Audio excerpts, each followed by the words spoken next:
Hello students, अपन अब प्रश्नावली 7.2 की तरफ बढ़ रहे हैं, जिसमें क्या सीखने जा रहे हैं? विभाजन सूत्र। ये क्या होता है?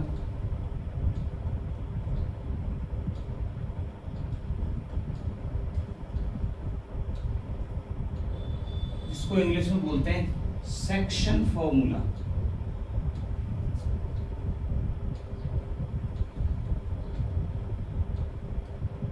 विभाजन, किसी का विभाजन करने का वो सूत्र सीधा सा नाम से अपने आप समझ आ रहा है। लेकिन अपन विभाजन किसका कर रहे हैं? तो 7.1 में हमने क्या पढ़ा था कि कोई ए पॉइंट है, इधर कोई बी पॉइंट है।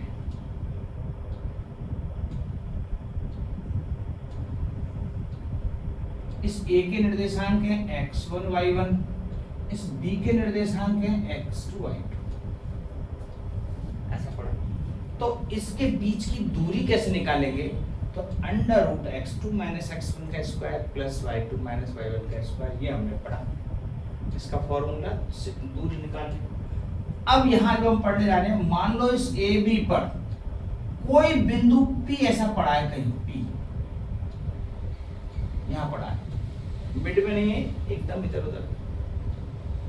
यदि कोई यहाँ पड़ा है और P बिंदु के निर्देशांक एक्स वाई है और हमें ये ज्ञात करने भाई ये P बिंदु के निर्देशांक क्या है, तो इसका क्या तरीका है कि AP को किस रेशो में बांटा m1, PB को किस रेशो में बांटा m2।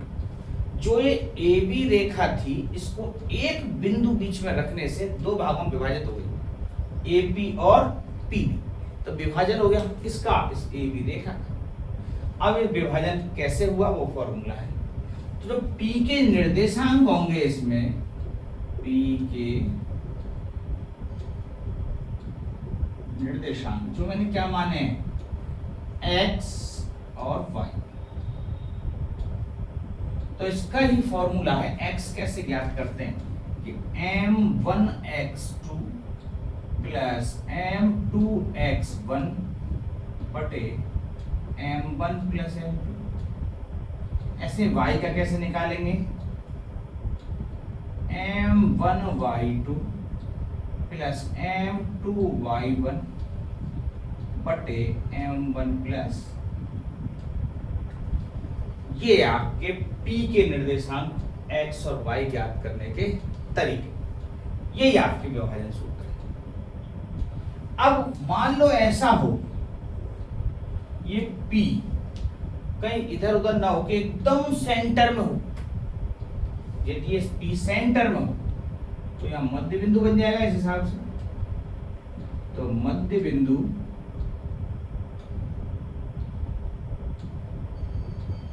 P के निर्देशांक,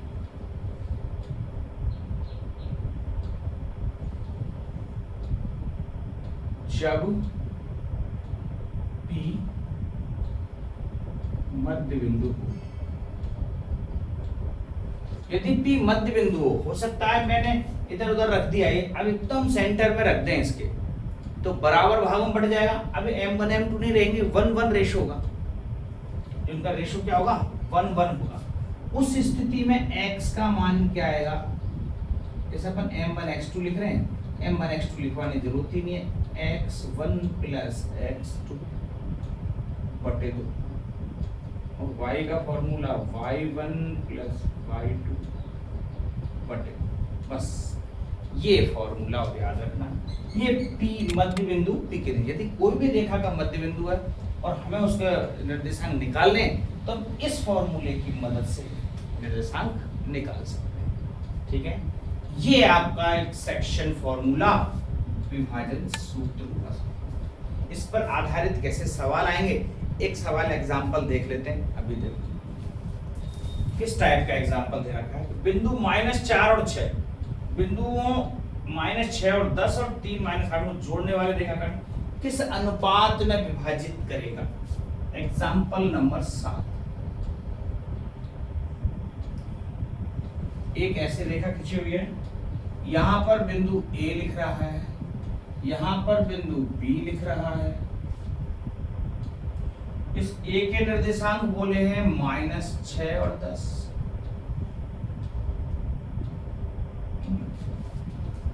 किस अनुपात में, नहीं ये 7वां है, उससे पहले 6वां ही है। एग्जाम्पल पहले 6 है, इसके बाद 7वां। उस बिंदु के निर्देशांक ज्ञात कीजिए 4 माइनस 3। पहले तो बिंदु निर्देशांक ज्ञात करें फिर अनुपात ज्ञात करें। तो 4 माइनस 3 और 8 और 5, जिस उस बिंदु के निर्देशांक ज्ञात कीजिए जो इनको आंतरिक रूप से 3:1 में विभाजित कर रहा है। तो यहाँ माने P, चूंकि ये बड़ा भाग है इसलिए मैंने इधर माना है, क्योंकि 3:1। ठीक है, बात समझ आ रही? देखो जरा इस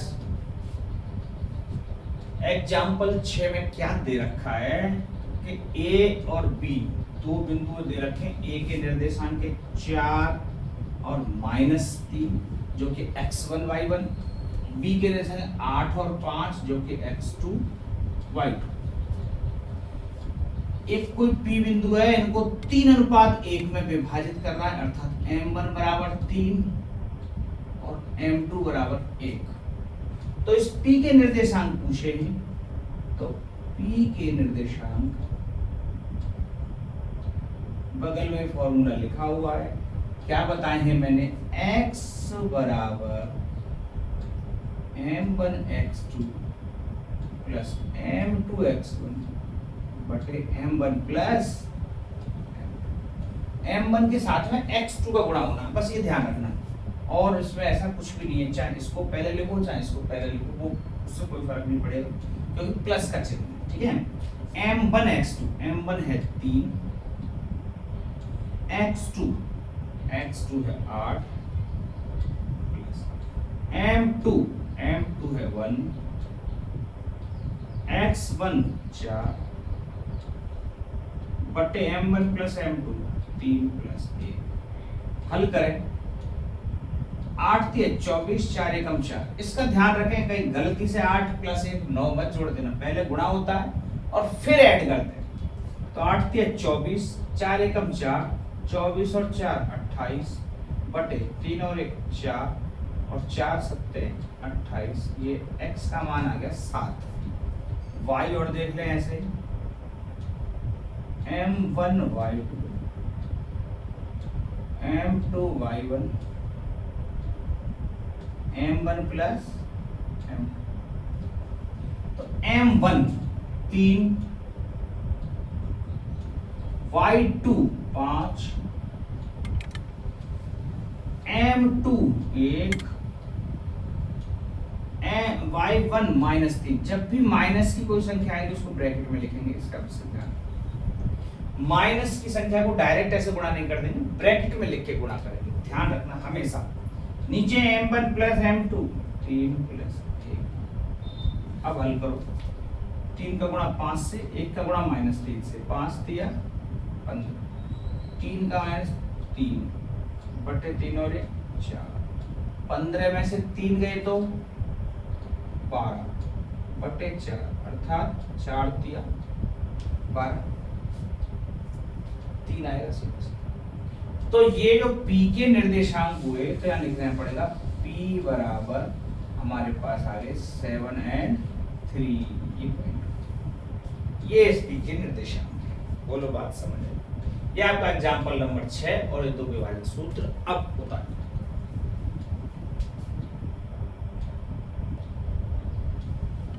ये एग्जाम्पल 7 देखें, बिंदु -4 और 6। कोई एक बिंदु है जो बिंदुओं -6 और 10 और 3 और -8, तो मतलब एक ऐसी लाइन बनानी है ए बी।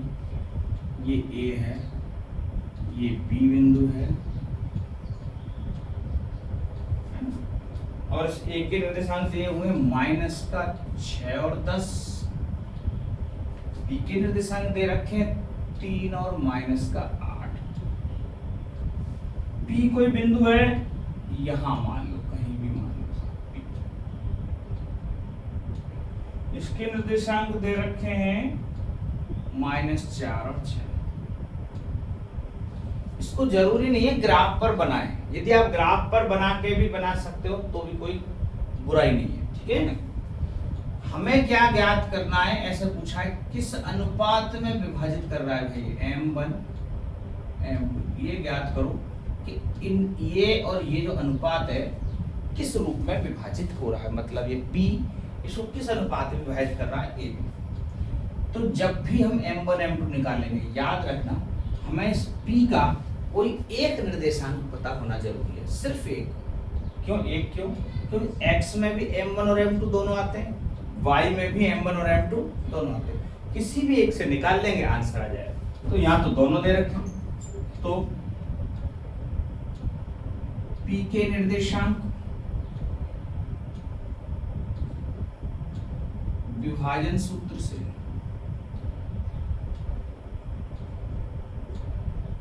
कैसे निकालते हैं, x बराबर होता है m1 x2 m2 x1 बटे m1 प्लस, अब यहाँ x का ही निर्देशांक ले लिया हमने, y का भी लोगे तब भी सेम ही मान आएगा। तो अपन दोनों से चेक कर लेंगे एक बार, मैं आपको पहले बताऊं x1 x2 कौन से, ये x1 x2 x1 y2, ये x2 y2।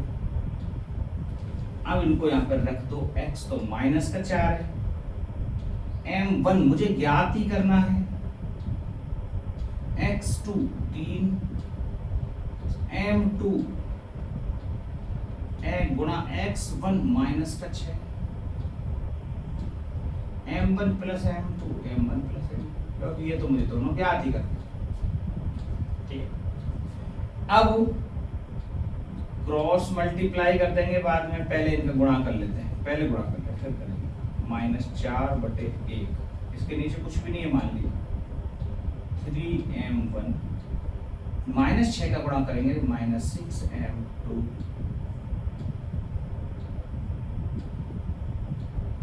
m1 plus m2। सीधा सा हिसाब किताब देखो, गुणा करो क्या बैठता है, क्या सिस्टम। इसका गुणा सीधा इधर कर दो, 3m1 -6m, क्या किया मैंने, वज्र गुणा बराबर -4m1 -4m2, ये चीज आई। m1 m1 को एक तरफ, m2 m2 को एक तरफ, इस 4m1 को इधर लाएंगे, माइनस का है ध्यान रखना, यदि मैं इसको इधर लाया तो 3 पहले से मौजूद है, 7m1 हो जाएगा बराबर, ये 3m1 तो पहले से पड़ा है, 4m1 को मैं इधर ले आऊंगा, प्लस के 4 हो जाएंगे, 4 और 3 7, ऐसे ये इधर जाएगा, तो ये माइनस का 6 उधर गया है तो प्लस का 6 में से -4 गए तो 2m, मेरे को तो m1 m2 याद करना था, तो m1 m2 यहां से m1 बटे m2, इसे m2 इधर लिया है तो यहाँ 2 बटे 7 लिया जाएगा। बात आ रही है थोड़ी समझ, तो m1 m2 हमने तो केवल एक ही निर्देशांक से निकाल लिया, तो दूसरे निर्देशांक की जरूरत ही नहीं पड़ी। आप बोलोगे दूसरा क्यों दे रखा है, ऐसा कोई वो नहीं क्यों दे रखा है, उसने पूरे निर्देशांक दे रखे, आपको जिससे मर्जी हो जिससे निकाल लो। मान लो y से निकालना चाहे कोई बच्चा, कैसा y से निकालूं मैं, तो m1 y2 m2 y1 m1 plus m, तो y के निर्देशांक कितने हैं आप p के 6, m1 गुणा y2 माइनस का 8, m2 गुणा y1 10, m1 प्लस 6 बटे 1 लिख लेते हैं इसको, माइनस का 8 m1 plus 10 m2 m1 plus, cross multiply करो, क्रॉस मल्टीप्लाई करेंगे तो देखो इसमें 6 का गुणा पहले कर देते हैं इधर, फिर इसका, तो 6m1 6m2 बराबर, इधर से गुणा करेंगे माइनस का 8m1 प्लस 10m2, 1 से गुणा करने पर तो जो संख्या होगी वही कोई आ जाएगी, 6 से गुणा करने पर ये इस m1 को इधर लेके आएंगे। 6m1 तो पहले से पढ़े, 8 ये हैं, 8 और 6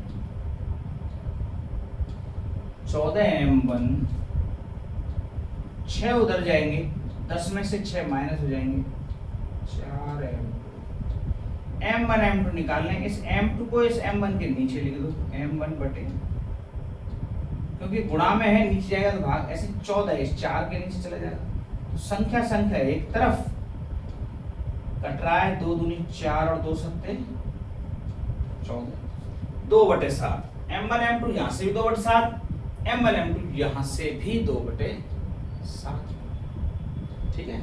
तो इसमें ऐसे कोई दिक्कत नहीं है, आराम से m1 m2 ऐसे ज्ञात कर सकते हैं। कई बुक में जैसे k अनुपात 1 के रूप में भी दिया होता है, तो हम ऐसे भी ज्ञात कर सकते हैं, कोई बड़ी बात नहीं है उसमें।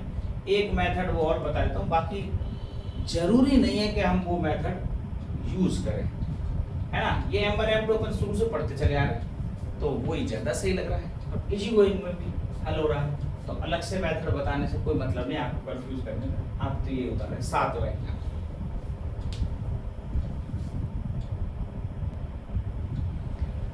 ये एग्जाम्पल नंबर 8 उदाहरण देखो, 8वां क्या कहता है, बहुत बढ़िया उदाहरण।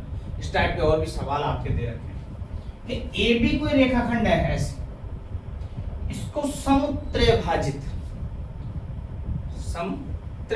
मतलब 3 बराबर भागों में बांटने वाले 2 बिंदुओं के निर्देशांक ज्ञात कीजिए।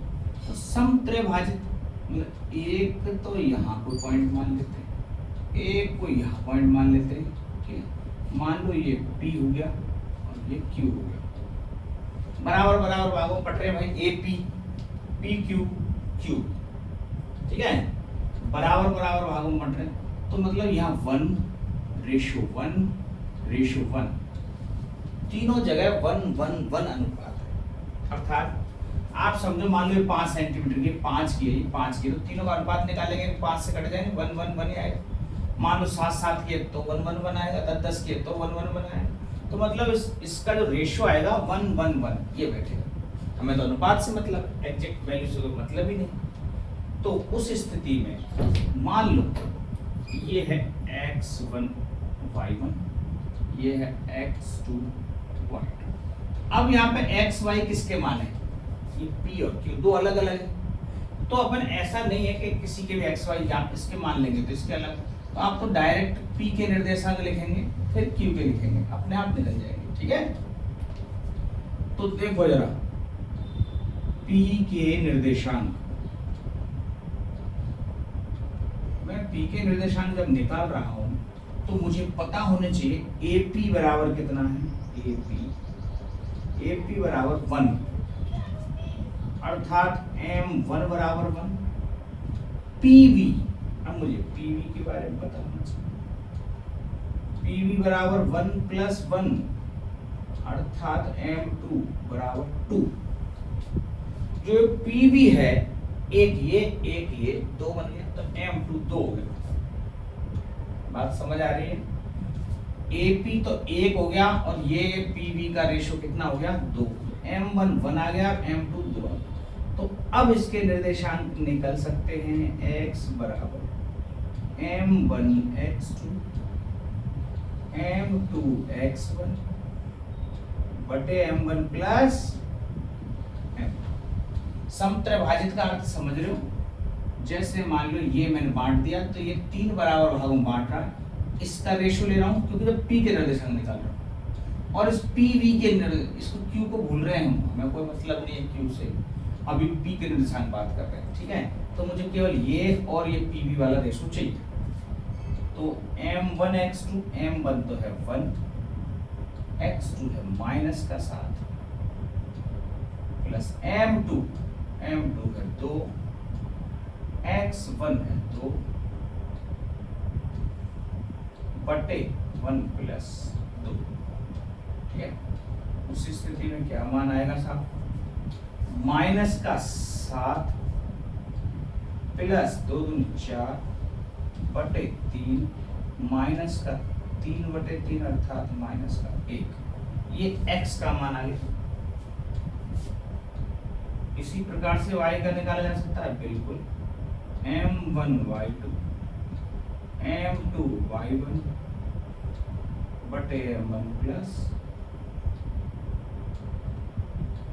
m1 है 1, y2 है 4, m2 है 2, y1 है माइनस का 2 बटे 1 प्लस 2। 4 एकम 4 माइनस का 4 तो 0 हो गया भैया, तो 0 बटे 3 अर्थात 0। तो जो यहाँ p के निर्देशांक आए p बराबर वो है माइनस का 1 और 0, माइनस का 1 और 0 ये p के निर्देशांक। इसी प्रकार हमें q के निकालने पड़ेंगे। q के निर्देशांक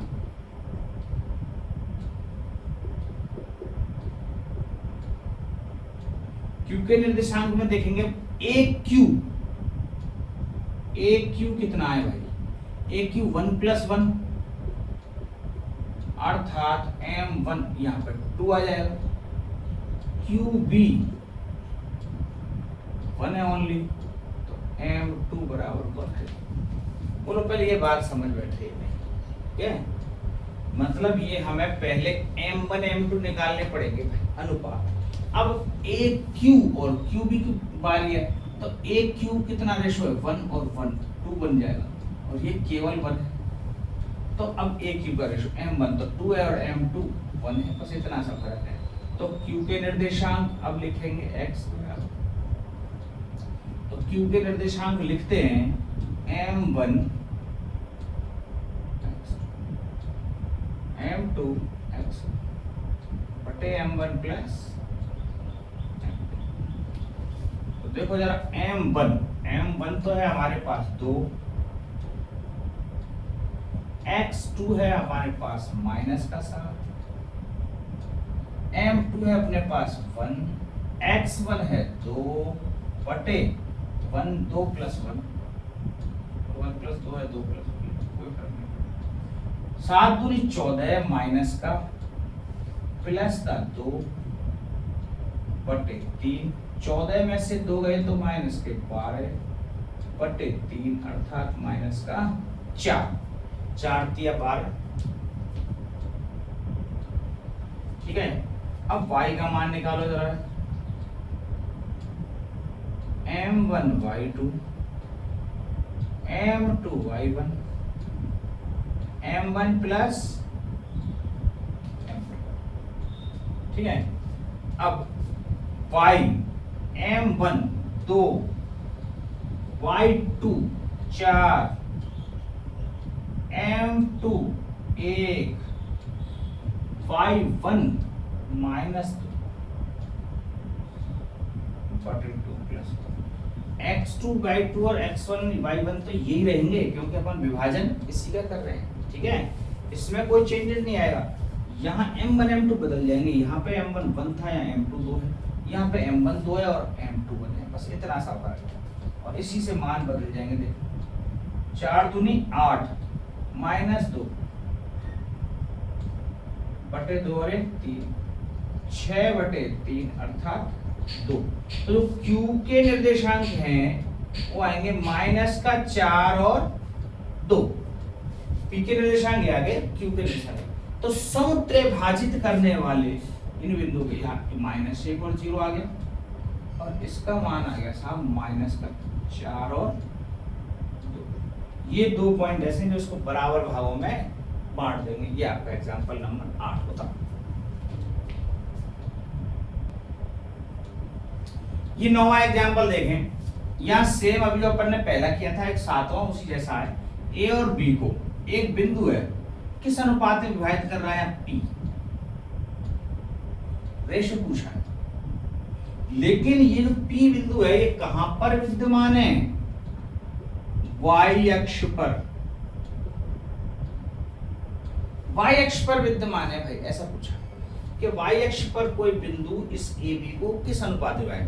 तो हमें पता है वाई अक्ष पर y की वैल्यू होती है केवल y अक्ष पे, तो y पे चलेंगे। x का मान तो 0 होता है, तो x तो 0 आ जाएगा और y का कोई मान ऐसे होगा।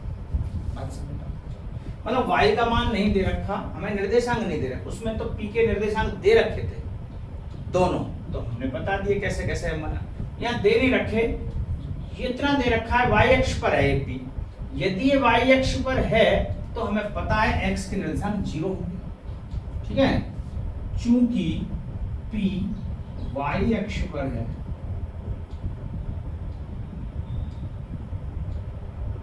अतः p के निर्देशांक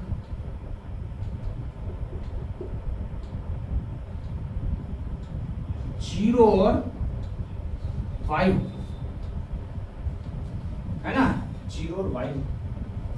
तो यदि ये 0 और y होगा p के निर्देशांक, तो फिर अब तो आसानी से निकाल सकते हैं हम m1 m2, इसको m1 मान लिया इस रेशो को, इसको m2 मान लिया, और p के निर्देशांक वाला फॉर्मूला लगा देंगे, x बराबर x1 y1 x2 y2, m1 x2 plus m2 x1 बटे m1 प्लस m। मैंने तो केवल ये बताया था दोनों में से कोई एक निर्देशांक पता होना चाहिए, जरूर नहीं हमें सारे निर्देशांकों। तो मेरे पास x पता है ना 0, बस इसी से मान निकाल लेंगे, तो x बराबर 0 रख दिया।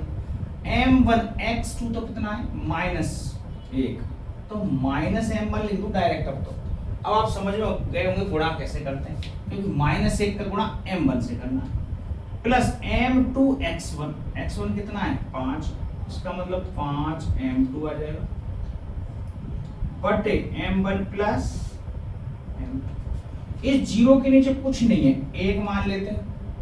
अब क्रॉस मल्टीप्लाई करेंगे इधर और इधर, तो 0 से गुणा इसका करेंगे तो 0 ही बन गई, इसका गुणा इधर करेंगे तो 1 आएगा। तो देखो कैसे कैसे क्या जुगाड़ है, यहाँ तो 0 बन गई पहले, और 1 से गुणा करेंगे माइनस का m1 प्लस 5 m2। बात समझ आ रही है। m1 को एक साइड में, m1 इधर ले लिया मैंने, 5 m2 इधर रह गए। अब m2 को m1 के नीचे लाएंगे, m1 बटे, तो यहाँ 5 बटे 1, अर्थात m1 m2 का अनुपात जो आएगा वो क्या आ रहा है 5:1। 5:1 में इसको विभाजित किया जाएगा, इसको लास्ट में ऐसे भी लिख सकते हो m1 रेशो m2 और 5:1। ये आपका एग्जाम्पल नंबर 9। इसी के ही बगल में अपन कर देते हैं एग्जाम्पल नंबर 10। ये क्या है, ताकि आपके सारे एग्जाम्पल हो जाए, फिर अपन कल एक्सरसाइज के सवाल कराएंगे। एग्जाम्पल 10 में क्या दे रखा है, एक समांतर चतुर्भुज के कुछ शीर्ष दे रखी है, उनको उसी क्रम में लेना है, ऐसा बोला है। तो क्रम में लेना उसी में, मतलब समांतर चतुर्भुज कैसा होता है, बनाओ ऐसा होता है समांतर चतुर्भुज, ठीक है। ज्यादा बड़ा बना दिया,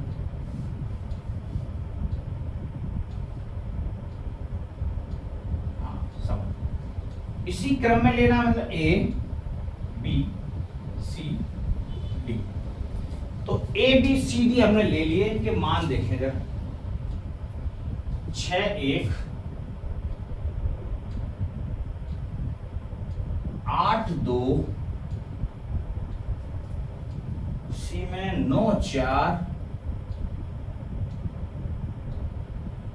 D में P 3।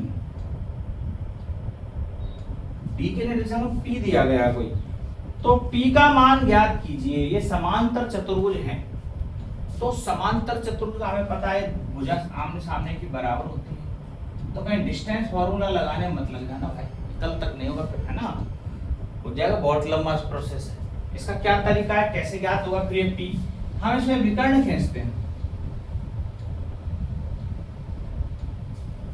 समांतर चतुर्भुज की एक प्रॉपर्टी है कि विकर्णों को समान भागों में विभाजित करते हैं। P बिंदु यहाँ डालता हूं,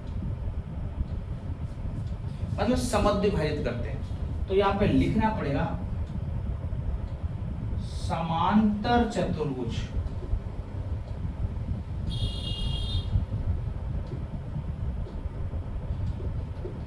के विकर्ण एक दूसरे को समद्विभाजित करते हैं।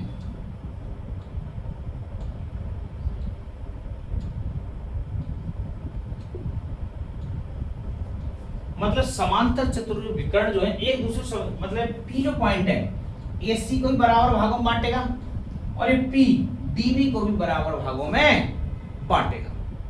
तो इससे ये निष्कर्ष निकला, अतः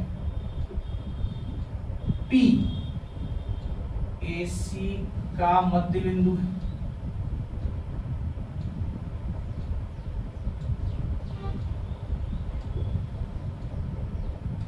तथा बीडी का भी मध्य बिंदु है।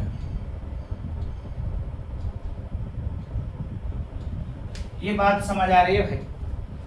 ये जो पी पॉइंट है एसी का मध्य बिंदु है, क्योंकि समद्विभाजित करते हैं, मतलब बाइसेक्ट करता है। कैसे? ये प्रॉपर्टी होती है समान चतुर्भुज का जो विकर्ण होते हैं एक दूसरे को बराबर भागों में काटते हैं बीच में, है ना। ये सबकी है चतुर्भुज के मोस्टली, जैसे आयत के भी समान भागों में डिवाइड करते हैं, वर्ग के भी समान भागों में विभाजित करते हैं, समांतर चतुर्भुज के भी और समचतुर्भुज के भी समान भागों में विभाजित करते हैं। ये तो सबके लिए एक ही।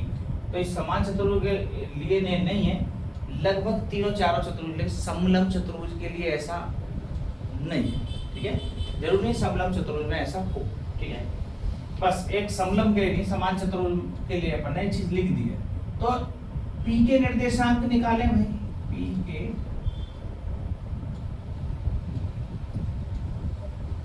तो आप पी के निर्देशांक जब निकालोगे तो पी मैंने बताया x1 प्लस x2 बटे 2 होता है, तो मतलब क्या है, और या p प्लस 8 बटे 2 है भाई। इसके लिए भी यही मध्य बिंदु है, इसके लिए भी यही मध्य बिंदु, दोनों से निकलने वाले जो निर्देशांक हैं वो तो सेम ही आने चाहिए।